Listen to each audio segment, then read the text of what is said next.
Alhamdulillah, salatu wassalamu ala Rasulillah Sayyidina Muhammad bin Abdullah wa ala alihi wa sahbihi wa man tabi'ahu wa sunnatahu ila yaumil qiyamah. Amma ba'd. Yang saya muliakan para habaib, bil khusus Sahibul Bait Habib Abil As-Segaf dan para ashab dari Tampelangan, dari Kancer, dari Ompen.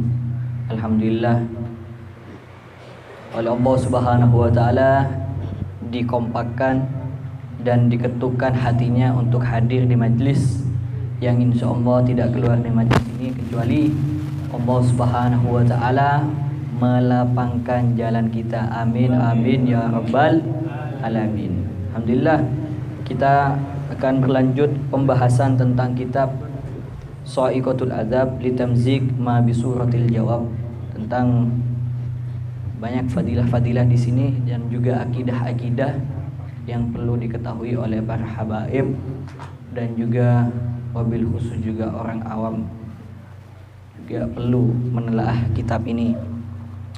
Kita menjelaskan tentang afdoliyah habaib waktu itu sampai kepada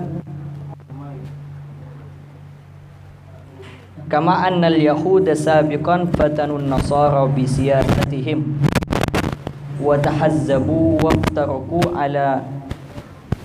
waftaraku man ala majma'ihim waftatanu waqtatalu ba'duhum ba'd kama huwa masyhur wa madhkur fil kutubi wala hawla wala quwwata illa billahi al-azim. Sebetulnya para habaib, kita kembali lagi kepada zaman Habib Alwi bin Abu Bakar bin Faqih.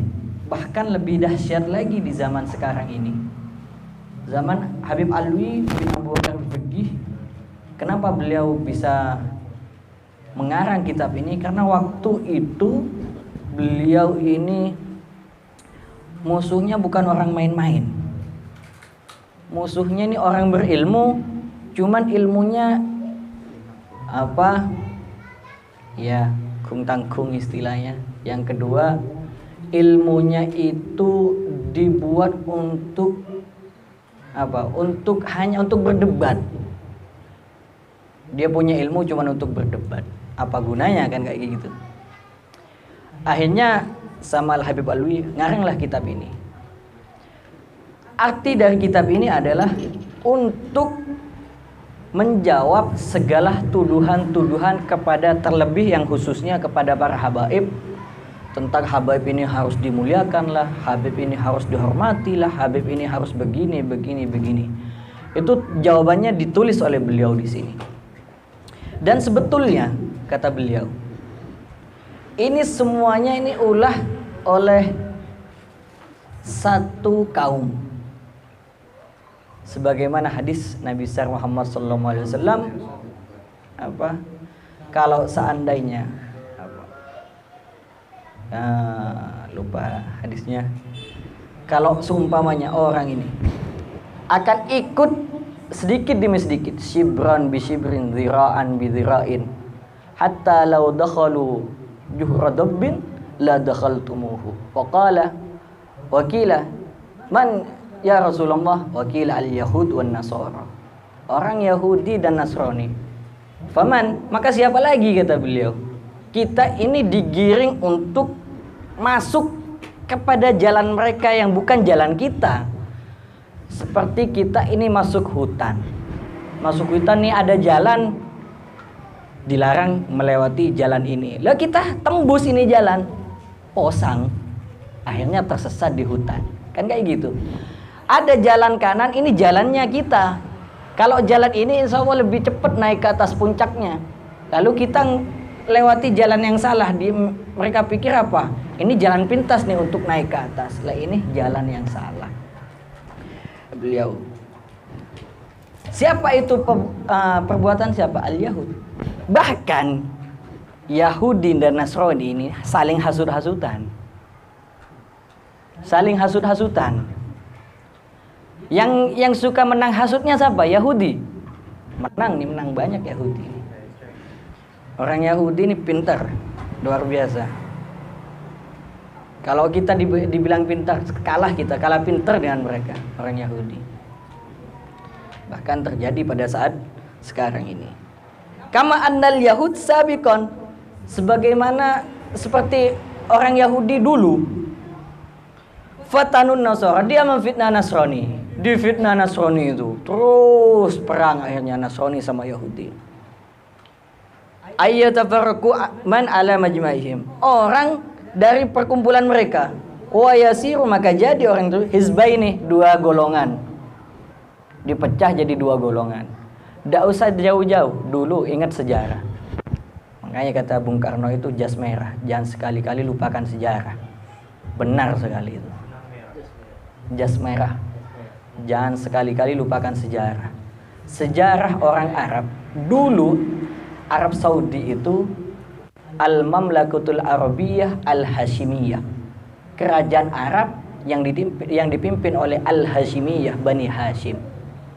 Lalu digulingkan Syarif Hussein, akhirnya dipecahlah. Anaknya dulu dikompor-komporin.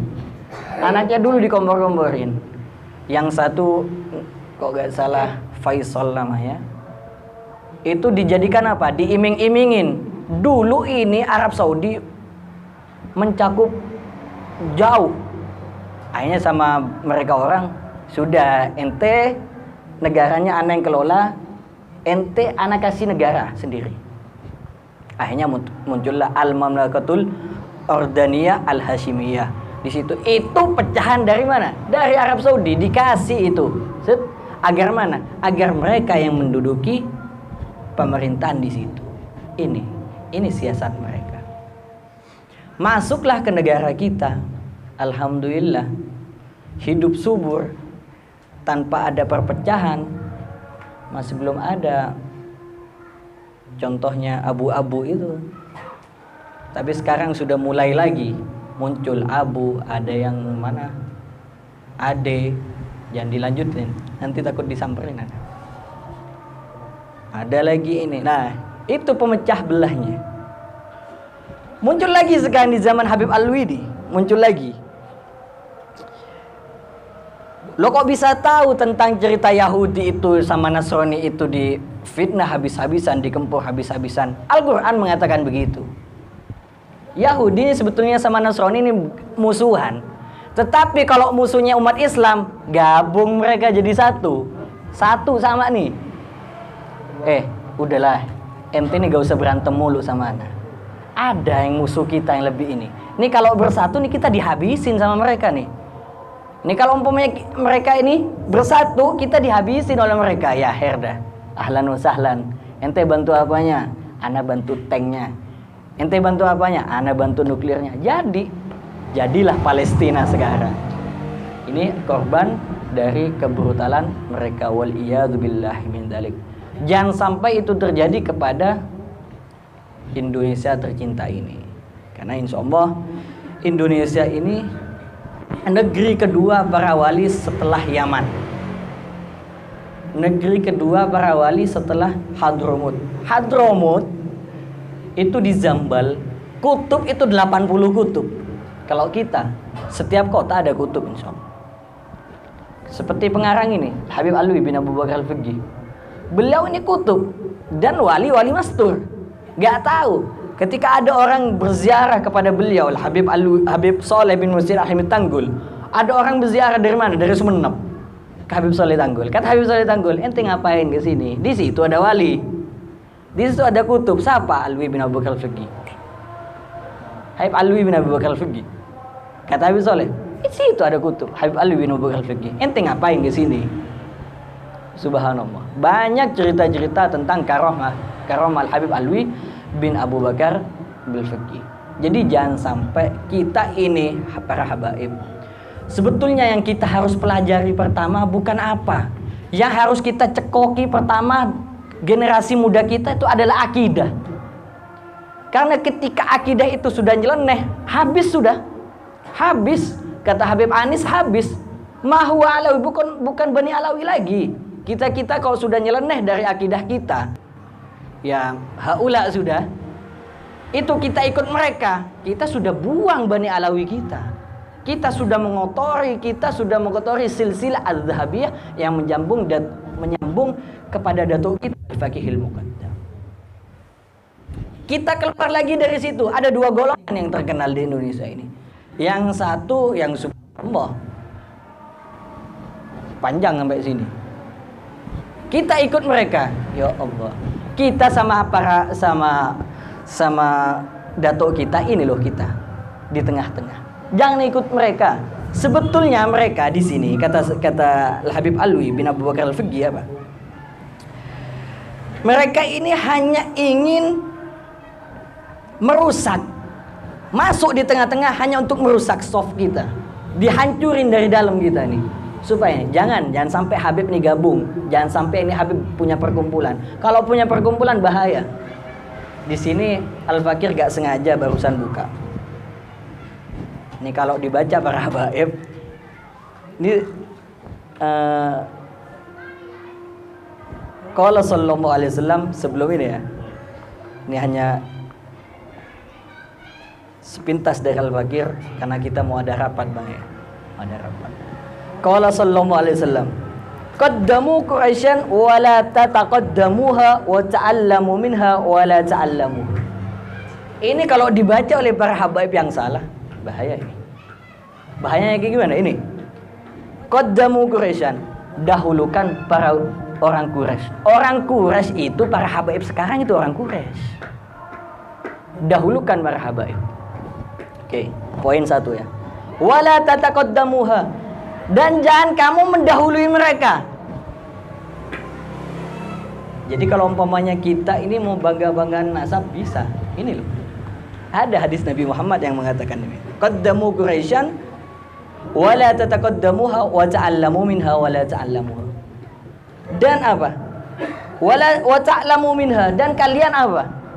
Belajar sama mereka. Wa la ta'allamu minha, dan jangan kalian mengajari mereka. Repot gitu. Loh, ini kalau dibahas di sini bahaya. Jadi apa gimana? Fungsi kita apa? Ta'allam falaisal mar'u yuladu aliman wa laisa ahu ilmin kaman huwa jahilun. Ta'allam, belajar kita agar mereka ini mengambil ilmu kepada kita dan kita tidak mengambil ilmu kepada mereka. Itu. Karena yang berhak mengajarkan ilmu adalah para habaib. Sebagaimana sabda baginda Nabi Muhammad sallallahu alaihi wasallam, inni tarikun fikum amrain lan tadillu in ittaba'tuhuma wa huma kitabullah wa ahlu baiti. Sesungguhnya aku tinggalkan kepada kalian 2 perkara. Jika kalian mengikuti 2 perkara tersebut, kalian tidak akan tersesat. Wa huma apa? Kitabullah, kitabnya Allah Subhanahu wa taala Al-Qur'an, wa ahlu baiti, ahlu baitnya baginda Nabi Muhammad sallallahu alaihi wasallam. Itu aja dari Al-Fakir. Kita akan lanjut kepada pembahasan minggu depan. Sebentar saja karena habis sholat kita mau rapat dan juga azan juga. Assalamualaikum warahmatullahi taala wabarakatuh.